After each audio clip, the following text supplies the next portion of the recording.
So, welcome back po sa ating pong YouTube channel. So, nakikita po natin dito, tayo po ay nakapag-trasis na ho. So, yan po yung ating pong ginagawa natin na bahay. Kaya ngayon, meron pong pipinturahan natin yung sa taas, yung mga pong nag-weldingan. Nakikita po natin yung nag-weldingan.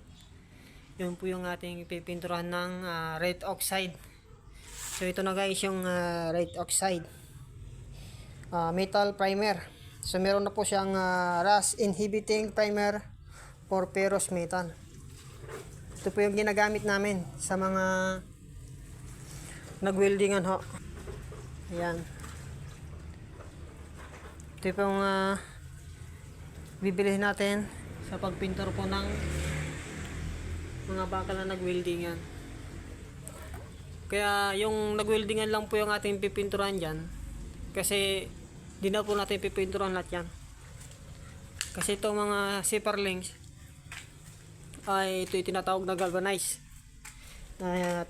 Hindi na po natin pwedeng pinturan yan kasi galvanize po siya. Pag sinabi pong galvanize, ito yung meron pong chemical para hindi po kalawangin ito kasi ito yung galvanize na tubular at saka zipper links. Bali ang pipintura lang natin dito mga guys ay yung nagweldingan lang ng tubular saka yung zipper links. Kaya hindi po natin pipinturahan yung buong zipper links. Yun nga sabi ko kanina, galvanize.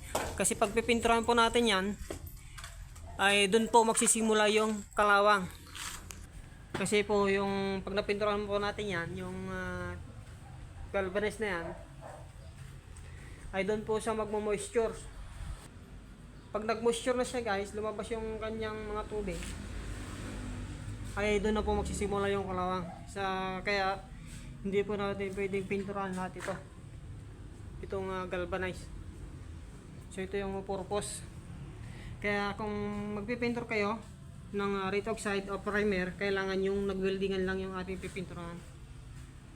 Maliban na lamang guys kung luma na yung zipper links natin, tapos kinakalawang talaga pong pipinturan na po natin lahat yung buo na. Pero ito, bago pa, ito lang pong nag-weldingan yung ating pipinturahan.